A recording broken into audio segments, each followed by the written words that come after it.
Cidadã do mundo, viajante que adora um pé na estrada, Marina Colasanti nasceu na África, morou 11 anos na Itália e chegou ao Brasil em 1948. Sua vida está diretamente relacionada às letras. Jornalista, escritora de dezenas de livros para crianças e adultos, Marina Colasanti é uma legítima contadora de histórias.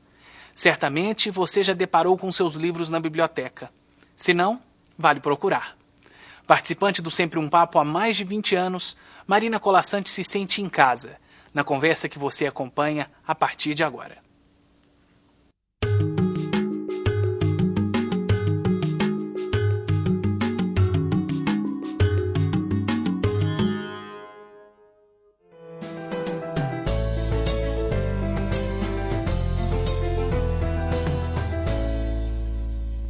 Esse livro é uma história de amor. É uma história de amor aos meus primeiros tempos no Brasil e a tia que foi a razão dessa presença da minha vinda ao Brasil. Essa tia, na verdade, é minha tia-avó, que eu sempre chamei de tia, mas é tia-avó, e é o exato oposto daquelas tias de beira de fogão, aquelas tias da família de tanta gente, mineiras e tal. Essa é uma tia, uma star, uma diva. Ela era uma diva de verdade por biografia e por personalidade. Acho que ela já nasceu diva. Ela era a irmã mais moça do meu avô. Meu avô era o primeiro filho, ela era a irmã mais moça de outro casamento, portanto, muito mais moça. E ela era uma cantora maravilhosa do grupo do Caruso, cantou no mundo inteiro, cantou muito na América do Sul. Gabriela Besançoni Lage. E aqui na América do Sul, Henrique Lage, que era um grande armador brasileiro, que era o armador, todo mundo conhece aquela música, peguei um Ita no norte e vim para o Rio morar. Os Itas eram do meu tio Henrique Lage, ele era o armador que possuía a companhia de navegação costeira, dona dos Itas. Então, este homem, que era um homem muito elegante, estudou na Inglaterra, um homem muito especial, apaixonado pelo Brasil, e o Brasil, com ele, foi péssimo. Mas, bom, apaixonado pelo Brasil, apaixonou-se por ela e queria casar, e ela não quis, porque ela queria ser cantora, queria continuar cantando, ela continuou cantando, ele foi atrás, ela voltou aqui, ele pediu de novo, ela casou. E no casamento, meu pai veio, porque o irmão mais velho foi o padrinho. Então veio meu avô, minha avó e meu pai. E meu pai, já que veio, aproveitou e ficou 1 ano no Brasil, no Rio de Janeiro. Aprontou todas, achou o Rio de Janeiro uma maravilha, pudera não, né? Para um jovem, aquele Rio de Janeiro. E quando, tantos anos depois, nós moramos na África, eu fui nascer na África, moramos em 2 países, tantos anos depois, quando a guerra acabou, ele disse, agora eu quero ir para o Brasil. E nós viemos para cá. E então eu conheci essa tia, que me conhecia, eu criança muito pequena, conheci essa tia, fui morar na casa dela, no Parque Lage. E esse livro é a fusão de 2 casas, na verdade. A casa do Parque Lage e a casa de Petrópolis, na Avenida Ipiranga, que era uma casa enorme, estilo normando, que era vizinha de uma casa que até hoje é conhecida em Petrópolis como o Castelo Mal Assombrado, que nunca foi mal assombrado e pouco foi castelo, mas tem uma arquitetura um pouco castelosa. E foi até um centro de arte, é a casa da família do Áquila, pintor. Então, nesse livro, eu fundi as 2 casas, elementos da casa do Rio, elementos da casa de Petrópolis, mas ele se passa na casa de Petrópolis. E eu inventei uma criança ficcional que seria o menino do Castelo Mal Assombrado, porque o Áquila, quando nós ficamos amigos, já adultos e tal, uma vez eu disse a ele, ele me disse que era da família do Castelo, eu falei, você ia no castelo, você era o menino do Castelo Mal Assombrado? Ele disse, mal assombrado não, mal assombrado não, mal assombrado era a sua casa, porque ali tinha umas cantorias, todo mundo cantava, aquilo é que era mal assombrado. Então eu achei muito curioso como cada um vê a assombração no outro, né? Então, criei um menino ficcional que poderia ter sido Áquila, mas certamente não foi. Então, é um período que foi muito feliz na minha infância, da chegada ao Brasil, quando o Brasil, inclusive, era um país para sermos felizes. Me deu muita ternura fazer esse livro. Esse é o Minha Tia Me Contou, e eu intercalei as aventuras das crianças com 5 histórias contadas pela tia, que não tem nada a ver com o que ocorre. Simplesmente são histórias que a tia contou para a menina e são verdades. E a última tem um fato terno, essa coisa de família, né? Então, são histórias de afeto e de amor, até de uma pessoa que não sou eu. É isso o livro.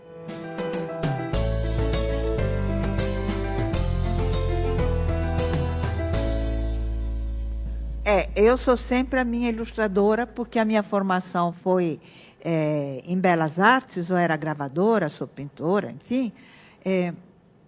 E eu resolvi ser minha ilustradora da primeira vez, porque era um editor muito simpático, muito bonzinho, mas não sei se ele não queria gastar muito ou não tinha muito gosto estético. Os ilustradores que ele me ofereceram, todos medonhos. Aí eu, não. Aí, de repente, não, Afonso falou, por que você não ilustra? Aí eu fiquei, eu? Eu? Eu. Aí comecei, não, eu. Agora só, aí foi eu, e foi sempre eu, por uma questão, inclusive, de filosofia editorial minha. Na Europa, nos Estados Unidos não tenho tanta certeza, mas na Europa eu sei, cada autor tem seu ilustrador. O Roald Dahl é ilustrado sempre pela mesma pessoa. O Lewis Carroll sempre foi ilustrado pelo Tenniel, jamais admitiria outro ilustrador. O que cria uma identidade visual para um autor, e qualquer leitor pega o livro já sabe que é daquele escritor. Há uma comunhão entre os dois elementos. No Brasil, não existe isso. Um autor tem 400 ilustradores diferentes. Em cada editora em que ele passa, é outro ilustrador. E as reedições são outros ilustradores. Então, eu queria a unidade estética, visual da obra, como existe na Europa. Eu queria que eles tivessem sempre a mesma cara. Então, eu sou a minha ilustradora.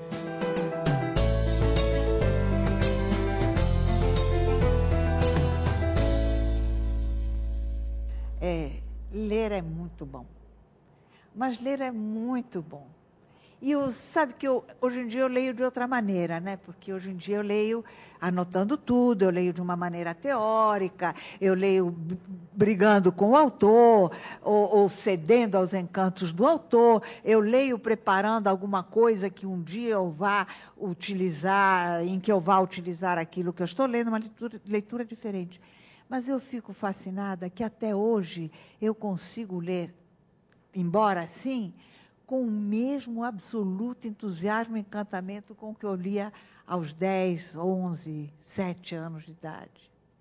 Muito bom, muito bom. Eu agora li um livro que eu devia ter lido quando era jovem, e que bom que eu não li, porque aí eu não leria agora. E agora eu li melhor. Eu li Ana Karenina, do Tolstói, porque Afonso e eu fomos fazer uma viagem de navio, comemorando nossos 70 anos. Fomos fazer uma viagem de navio aos países do norte.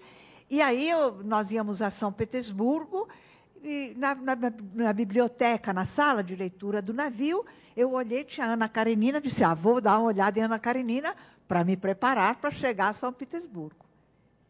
Eu não ia poder, é um livro assim, eu não ia poder ler o livro todo a bordo, não havia possibilidade. Mas a leitura é tão fascinante, que no caminho da volta, quando a gente parou em Paris, o primeiro livro que eu comprei foi Ana Karenina. Mas eu me diverti tanto, eu tive tanto prazer, e ao mesmo tempo uma leitura crítica, ao mesmo tempo olhando sociologia, ao mesmo tempo olhando história, você vendo os costumes e vendo como o autor trabalha isso tudo. É isso que ensina a gente a escrever. Porque eu hoje faço isso conscientemente, eu hoje faço o desmonte consciente. Quando era leitora jovem, Eu não fazia o desmonte, mas o meu inconsciente sabia muito bem por onde estava andando. Sabia muito bem a diferença entre um autor e outro, que elementos um e outro estavam usando. E aí eu fui me fazendo escritora. Quando eu fui para o jornal, meu texto já estava pronto. Tanto que eu fui para ser repórter, fui repórter 1 mês e meio, se tanto 2, e me transferiram imediatamente para ser copydesk. Eu fui a primeira copydesk do Jornal do Brasil, só tinha homem, copydesk.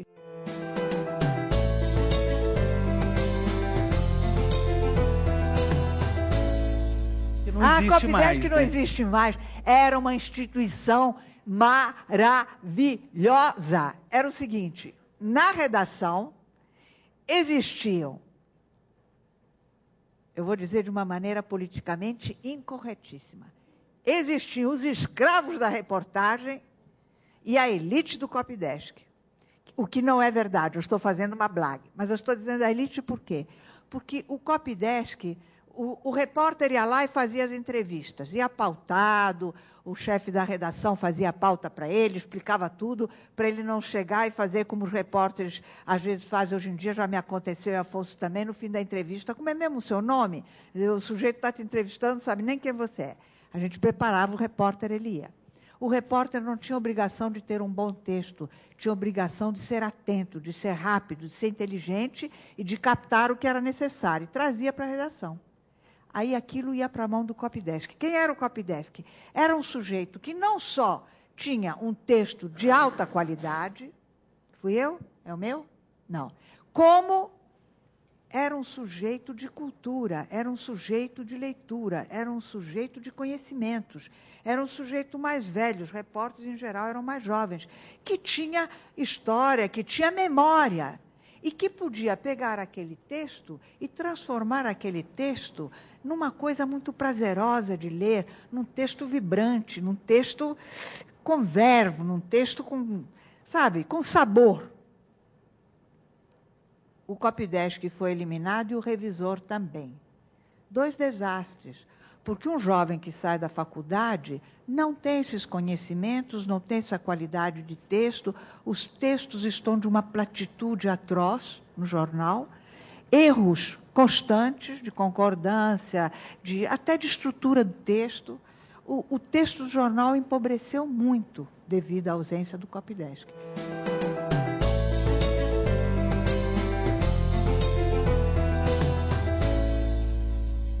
Isso é bom. Os dois comemoraram 70 anos agora. 35 de casados. Nós nos conhecemos no jornal.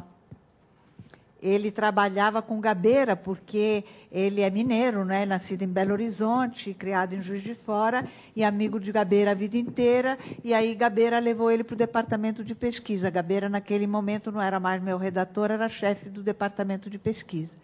E aí eu ia ao departamento de pesquisa cobrar textos e tal. Então, eu encontrava com a Afonso, a gente conversava, aquela coisa. Mas demorou um tempo. Afonso foi aos Estados Unidos para uma bolsa de estudo, passou 1 ano fora quase, voltou, a gente voltou a se encontrar. Havia uma certa arrastação de asa e Gabeira foi preso. Quando Gabeira foi preso, foi mandado para Angra, aí a gente se aproximou mais porque eu queria que Afonso me levasse a Angra quando ele fosse, eu não queria ir sozinha lá no presídio. Acabou que não fomos a Angra. Não fomos... Não fomos a Angra, também o Gabeira foi trocado e não foi mais necessário. E é isso, o fato da gente ter se conhecido no jornal já determinou muito o rumo da relação, ou seja, eram 2 pessoas que já estavam prontas na vida. Afonso, graças a Deus, tinha vivido muitos anos fora, portanto, era um cara descolado. Nós já tínhamos nosso nome profissional já correndo solto, e sabíamos que a relação seria uma relação profissional e amorosa. Quanto fosse durar, a gente não podia prever, né? Mas é muito bom trabalhar junto, né? Um cuida de umas coisas, o outro cuida de outras. Agora, antes de eu vir, ele me telefonou para me dizer que tinha instalado banda larga, tinha conseguido instalar banda larga no meu computador. Porque o meu não tinha banda larga, ele telefonou para me dizer, você já tem banda larga? E o homem da máquina de lavar roupa já veio, já vai consertar. Porque eu saí e disse, Afonso, pelo amor de Deus, a máquina está vazando. Então, a gente troca tanto a Brastemp, quanto... as crônicas, por exemplo, ele sai e deixa a crônica dele para o Estado de Minas no meu computador. Porque se houver alguma coisa que a crônica não chega, ela tem que estar no meu computador para eu poder mandar. E vice-versa. Um telefona para o outro, abre o meu e-mail e vê e faz isso assim, assim. Então, tem esse nível de trabalho, de colaboração. Tem um nível mais intenso, que é a discussão do trabalho é feita sempre junto. Quando você está envolvido no trabalho, você está muito envolvido no trabalho. Fala naquilo 24 horas por dia. Você precisa de um bom ouvinte. Antigamente haviam tertúlias, antigamente os escritores e os artistas se reuniam, havia um bar, havia um lugar, iam tomar porra e falavam do que faziam. Isso acabou. Então, é muito bom você ser um artista e ter o seu interlocutor dentro de casa, disponível, afiado, profissional, crítico, que sabe do que você está falando e que interage com você.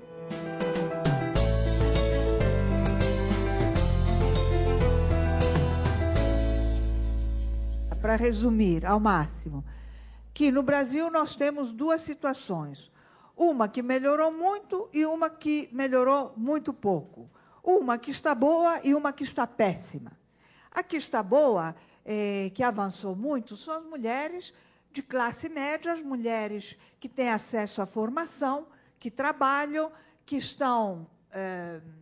a defasagem salarial no Brasil não é das mais dramáticas no mundo. As mulheres no mundo inteiro ganham menos do que os homens para exercer a mesma função. Mas no Brasil não é tão dramático como em muitos países do mundo. Estamos melhores nas questões de licença maternidade, por exemplo, melhores do que os Estados Unidos, que não têm licença maternidade. Enfim, as mulheres que entraram no mercado de trabalho têm possibilidade de crescimento hoje, têm um horizonte pela frente. As mulheres avançaram muito na área acadêmica, porque estão fazendo carreira acadêmica, não estão só se formando, elas fazem mais formação, pós-graduação do que os homens. Elas estão emitindo muitas teses, ou seja, o pensamento teórico das mulheres existe, está consignado hoje no Brasil, e isso é bom. E temos um quadro dramático na miséria. Recentemente saiu uma matéria, eu fiquei muito irada, saiu uma matéria dizendo da última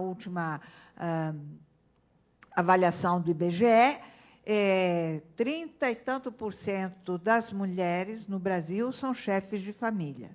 E isso era dado como empoderamento.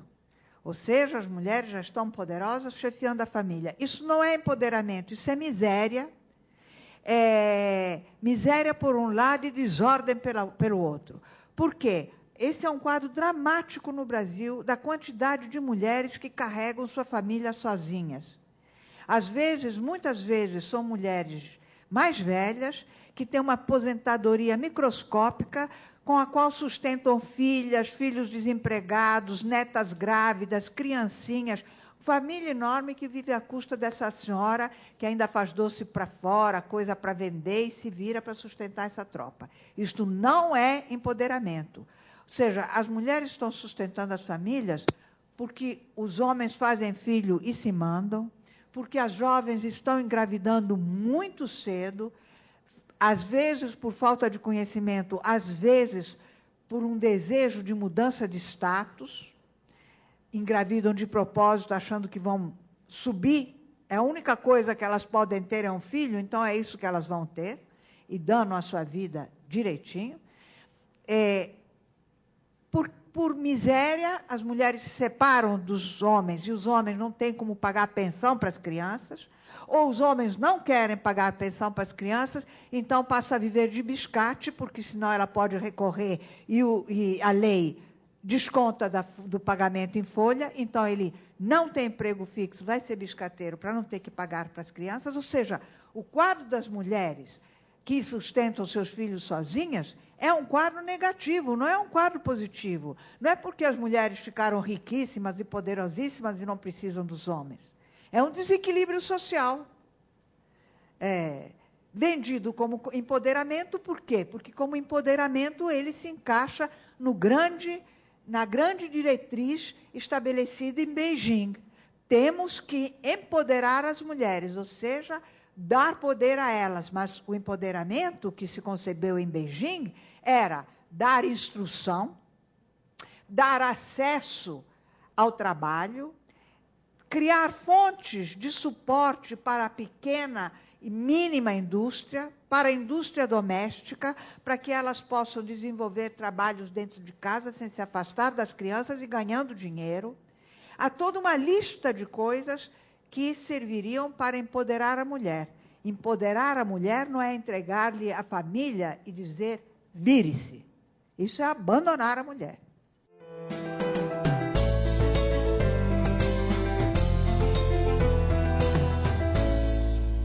Essa é uma pergunta muito difícil que me fazem volta e meia. Porque uma vez que eu não tenho uma outra vivência, eu não tenho nenhuma vivência de unicidade. Eu nunca pertenci a uma cidade só, eu nunca pertenci a um país só. Eu já nasci no ventre da minha mãe em trânsito da Itália para a África. Então, eu não sei como é ser uma pessoa só. Eu posso te dizer que eu sou brasileira. Eu digo nós e é nós. É verdadeiro. Mas eu não sou brasileira. Eu sou italiana. Mas eu também sou brasileira. Eu sou as duas coisas. E eu sou as duas coisas em primeiro lugar, mas eu sou uma cidadã do mundo.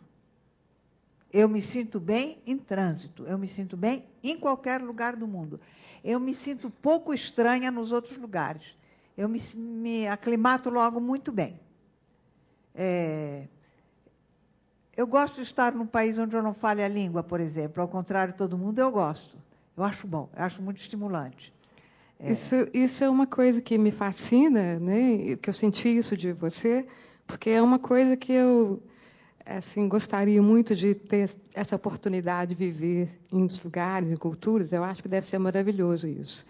Olha, você sabe que, como você tem essa curiosidade a meu respeito, uma das grandes curiosidades da minha vida, quando eu viajo, eu tenho uma casa em Friburgo, na montanha, vou todo fim de semana, quando posso, enfim, mas quando eu viajo e passo por uma cidadezinha, seja ela aqui, seja na França, seja no interior de qualquer lugar, agora atravessando o interior da Alemanha, eu olho aquelas casas e eu penso, meu Deus, como é que é nascer numa cidadezinha assim, conhecer todo mundo, viver aqui, casar aqui, ficar velha aqui, morrer aqui, ser enterrado aqui.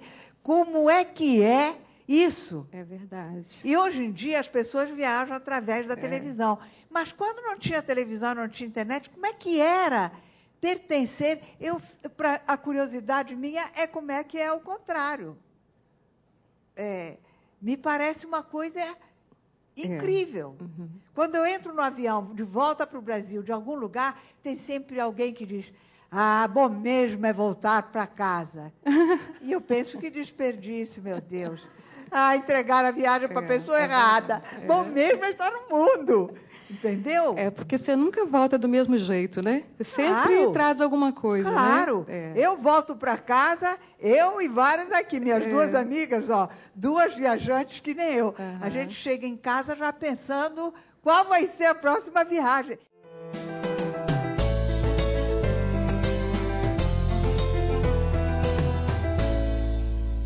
Eu tenho uma filha atriz, a minha filha caçula, Alessandra Colasanti, que acabou de apresentar no Rio de Janeiro uma peça de autoria dela, uma peça brilhante, muito inteligente.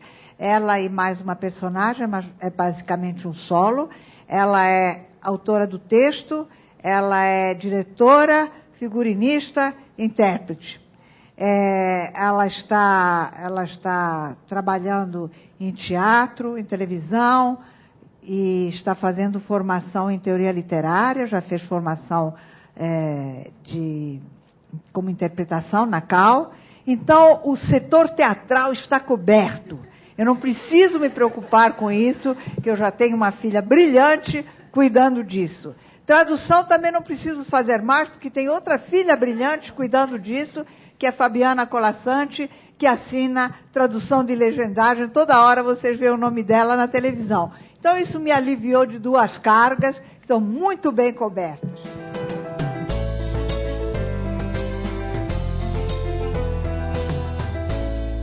Olha, eu suspeito que uma boa maneira seria proibir. Se a gente proibisse as crianças de ler, elas iam ler adoidado, escondido, ia ser ótimo. Mas a gente não pode fazer isso, não é mesmo? Então, a gente fica estimulando, é igual a abobrinha. Come, meu filho, come que é bom para você. Não calma, não calma, não calma. É isso. O efeito da abobrinha é calamitoso, né? Mas, primeiro, tem muita criança lendo. Tem muita criança lendo. O Brasil tem uma coisa muito democrática que é na literatura infantil, que é a distribuição gratuita do livro. Eu sou a favor, sempre fui, de trabalhar com os professores, sobretudo da área do ensino fundamental, porque Minas é um estado privilegiado, né? Porque Minas teve programas, tem uma tradição de ensino muito boa, né? Helena Tipoff, aquele grupo, aquele período da juventude de Afonso, a infância de Afonso, um ensino muito bom em Minas, que depois degradou-se, foi muito bem trabalhado através do programa Veredas, que eu tenho a maior admiração por esse programa. Espero que se retome em Minas programas semelhantes, né, que dê o título universitário para um monte de professores do ensino fundamental que não tinham título universitário. Eu acho que tudo que a gente fizer para tornar o professor de ensino fundamental um leitor apaixonado será em prol da leitura das crianças. Só leitores apaixonados fazem leitores apaixonados. Qualquer professor que me diga que não lê porque não tem tempo, que não lê porque não tem dinheiro, e que me pergunta como se faz um menino leitor, eu sou tentada a dizer, você não vai fazer. Você tem que se tornar um leitor primeiro. E aí você fará sem nenhum esforço e sem ter que me perguntar. A biblioteca no Brasil é a nossa grande esperança, porque não temos livros em casa, né? Mesmo nas revistas de decoração, mesmo na Casa Cor, biblioteca, aí tem 3 livros e 4 vasos caríssimos, 2 quadros, uma joia, livro 4. Então, temos pouco livro em casa. Então, nós temos que ter biblioteca. Mas só ter livro na biblioteca não adianta nada, se nós não tivermos bibliotecário. Um bibliotecário apaixonado com 20 livros é melhor do que uma biblioteca com um bibliotecário ausente e 500 livros nas prateleiras. Porque um bibliotecário apaixonado faz aqueles 20 livros renderem, tira todo o caldo deles, atrai as crianças, faz da sua biblioteca um lugar de encontro, um lugar de cumplicidade para onde as crianças querem ir, não para resolver problema de pesquisa. A biblioteca não é um lugar para resolver problema de pesquisa escolar, isso é muito pouco. A biblioteca é um clube de encontro dos meninos.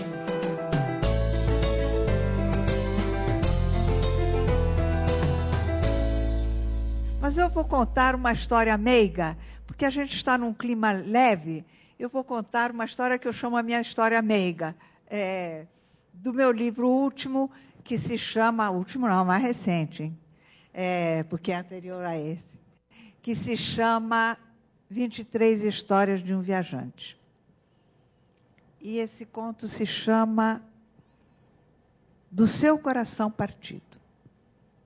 É uma história de amor. Sentada junto à sacada para que com a luz lhe chegasse a vida da rua, uma moça costurava um longo traje de seda cor de jade que alguma dama haveria de usar. Essa seda agora muda, pensava ela, enquanto a agulha que retinha entre os dedos ia e vinha, haveria de farfalhar sobre mármores, acompanhando os passos das damas, exibindo e ocultando o seu doce verde nas poças das pregas. O traje haveria de luzir como uma joia, precioso. E dos pontos todos que ela, aplicada, diligente, alinhava dia após dia, ninguém saberia. Assim pensava a moça, quando uma gota de sangue caiu sobre o tecido. Olhou as próprias mãos limpas, empurrou a seda. De onde vinha esse sangue? Levantou o olhar. De um vaso na sacada, uma roseira subia pela parede, oferecendo ao alto uma única rosa chamejante. Foi ela, disse o besouro, que parecia dormir sobre uma folha. Foi do seu coração partido. Alisou a cabeça com as patinhas e acrescentou, não sem um ar de censura: romântica demais essa rosa. Um mancebo acabou de passar lá embaixo, nem olhou para ela. E bastou esse nada, essa quase presença, para ela sofrer de amor. Rápido, a moça debruçou-se na sacada. Lá ia entre gentes e cavalo, num esvoejar da capa, o mancebo. Senhor, senhor, gritou ela, mas não tão alto que não lhe ficaria bem, e agitava o braço. O mancebo nem ouviu, não era o nome dele que estava sendo chamado. Mas voltou-se porque alguma coisa lhe disse que devia voltar-se, ou porque o homem, ao seu lado, virou a cabeça como se não pudesse perder alguma coisa que estava acontecendo. E voltando-se, viu lá na sacada, banhada no sol, uma moça que agitava o braço, a trança dela pendente, convidativa como uma escada. E essa moça, assim essa moça o chamava. Que rápido podem acontecer as coisas quando a gente tem pressa. Voltar sobre os próprios passos, atravessar um portão, subir uma escada em minutos, e lá estava o mancebo ao lado da moça. Ela nem teve tempo de dizer-lhe por que o havia chamado, que ele tirava o punhal da cintura e zap, decepôs a rosa para oferecer-lhe. Uma última gota de sangue caiu sobre o vestido de seda verde esquecido no chão. Mas a moça costureira, que agora só tinha olhos para o mancebo, nem viu.